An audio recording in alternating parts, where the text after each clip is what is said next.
Bismillahirrahmanirrahim.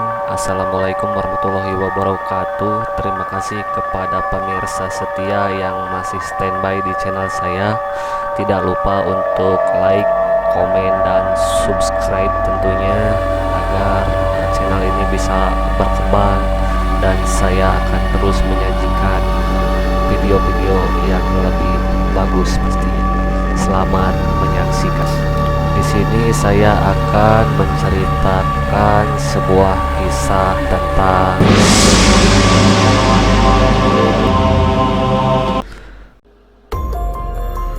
dengan tanahnya yang subur, daerah Buah Dua selain melimpah akan hasil padinya, juga sangat banyak pohon buah-buahan yang sering dijual keluar kota.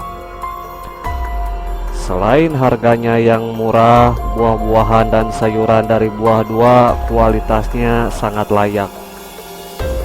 Namun, di balik itu semua, untuk menjaga hasil perkebunannya, baik dari serangan hewan liar, orang Buah Dua menggunakan suatu cara di luar nalar manusia, yakni menggunakan jin galonggeng untuk menjaga setiap pohonnya dari pencurian orang lain. Tardi merupakan kepala keluarga yang sederhana dengan keadaannya kini sangat prihatin. Setelah kecelakaan dari motor, kaki Tardi diamputasi karena tulang dalam yang hancur tidak bisa dipertahankan. Untuk berjalan, Tardi menggunakan kaki palsu pemberian pemerintah, sehingga warga kini tidak mempercayakan Tardi untuk bekerja. Sedangkan istri Tardi bernama Asih hanya sebagai buruh cuci di daerahnya, tidak bisa memenuhi semua kebutuhan keluarga dengan satu anaknya yang masih kecil.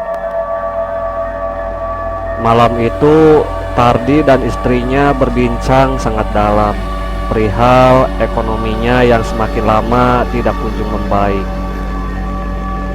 Keesokan harinya, Tardi mendatangi rumah Pak Jana, yakni juragan buah-buahan di daerah Buah Dua, untuk memberikan jasanya bekerja sebagai apapun agar Tardi menghasilkan uang. Namun, Pak Jana tidak menerima dengan segala keadaan fisik Tardi yang tidak layak. Selain itu, ucapan Pak Jana melontarkan kata-kata yang membuat hati Tardi sangat hancur. Saat pulang bertemu dengan istrinya, Tardi menceritakan kejadian yang tadi begitu sulit dilupakan. Namun, keduanya tidak bisa berbuat apa-apa. Di teras rumah sambil termenung, Tardi memikirkan rencana agar besok anak dan istrinya bisa makan. Dalam pikiran sempit Tardi, jalan satu-satunya yaitu mencuri buah-buahan milik Pak Jana untuk kemudian dia jual. Benar saja, malam itu sekitar jam 8, Tardi langsung menjalankan rencananya tanpa persetujuan sang istri. Dia mempersiapkan golok dan karung, kemudian pergi ke kebun Pak Jana sekitar 6 km dari rumahnya. Waktu sudah menunjukkan jam 10 malam. Kebun pete, mangga, dan pisang Pak Jana sangat banyak karena sedang musim berbuah. Sedangkan kebun Pak Jana sangat jauh dari pedesaan. Tardi langsung membuat alat untuk mengail buah yang panjang dari bambu, karena Tardi pastinya sulit untuk memanjat pohon karena keadaan fisiknya. Saat rencananya dimulai, yang pertama Tardi kail adalah pohon pete yang kian lebat. Namun tiba-tiba terdengar suara angin mendesir, mengayunkan dedaunan pepohonan dan mendinginkan kulit Tardi hingga mendirikan bulu romanya. Setelah hampir penuh setengah karung, kemudian Tardi berpindah ke pohon mangga di sebelah barat kebun Pak Jana. Saat itu tiba-tiba suara lolongan anjing kampung begitu lirih. Terdengar dari kejauhan, suasana begitu hening. Tardi sibuk memasukkan buah-buahannya ke dalam karung. Namun saat Tardi mengangkat karungnya, tiba-tiba terdengar suara geraman yang begitu menyeramkan dari arah timur, deretan pohon mangga kelima. Sontak Tardi terkejut sambil berlari tertatih-tatih.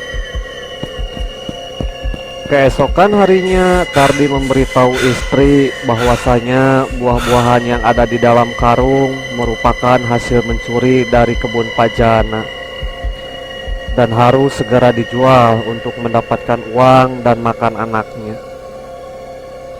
Walaupun Asih sangat terkejut, tapi apa boleh buat, dengan keadaannya saat ini Asih langsung menjual buah-buahan tersebut kepada warga langganan Asih mencuci pakaian. Saat pembeli bertanya dari mana buah-buahan itu didapat, Asih memberitahu bahwa buah-buahan tersebut dikirim orang tua Tardi saat menjenguk anaknya. Akhirnya buah-buahan yang Asih bawa habis terjual. 2 hari kemudian, saat sesudah azan Isya, anak Tardi yang masih berusia 2 tahun terus menangis. Padahal biasanya jika sudah menyusui dan makan, anaknya tertidur pulas. Kemudian Asih meraba keningnya, namun tidak panas. Anak Tardi terus menangis hingga jam 10 malam. Kemudian terdengar suara geraman di luar rumah yang begitu menakutkan. Tardi terkejut, kemudian membuka pintu. Tapi tidak ada siapa-siapa. Tiba-tiba seluruh badan Tardi terasa panas dan gatal-gatal seperti alergi. Sekujur tubuhnya berbintik merah.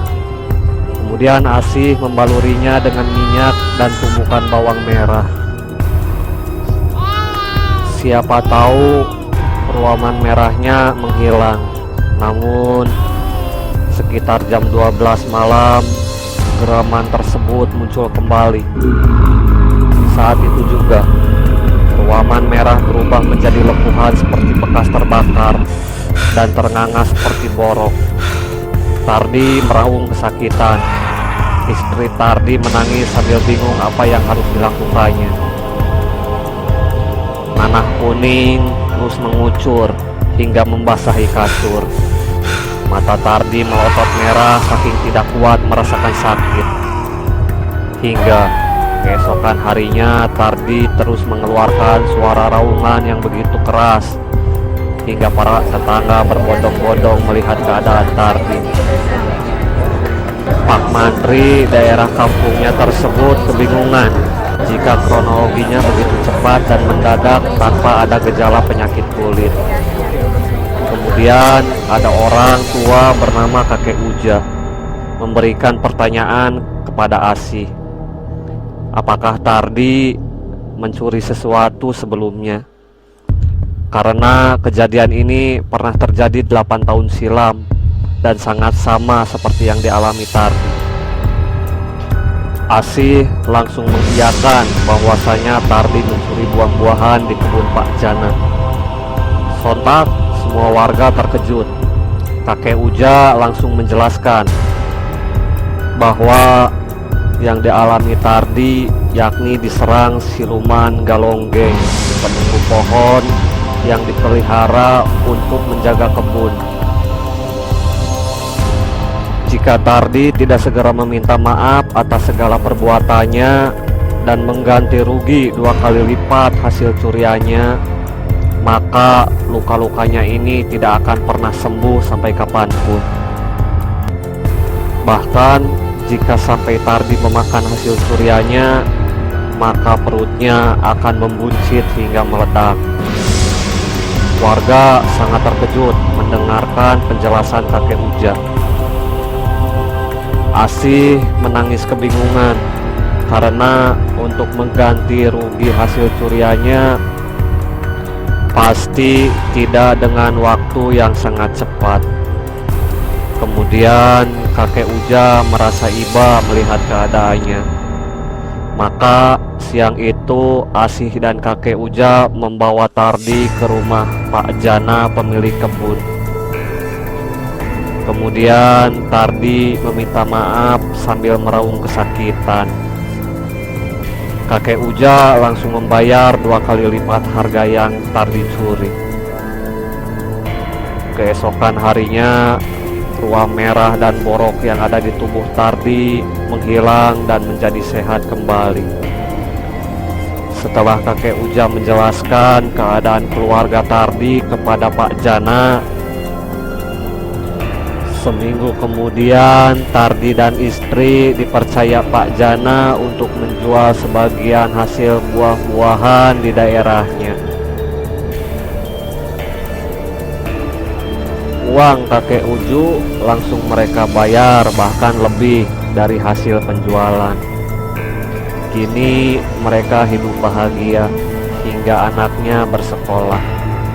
Semoga kejadian ini tidak terulang kembali.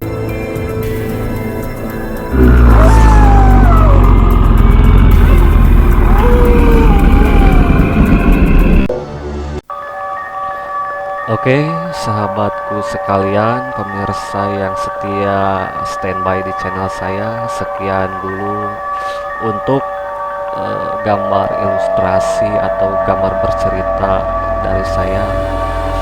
Semoga menjadi hiburan yang menyenangkan. Terima kasih. Wassalamualaikum warahmatullahi wabarakatuh.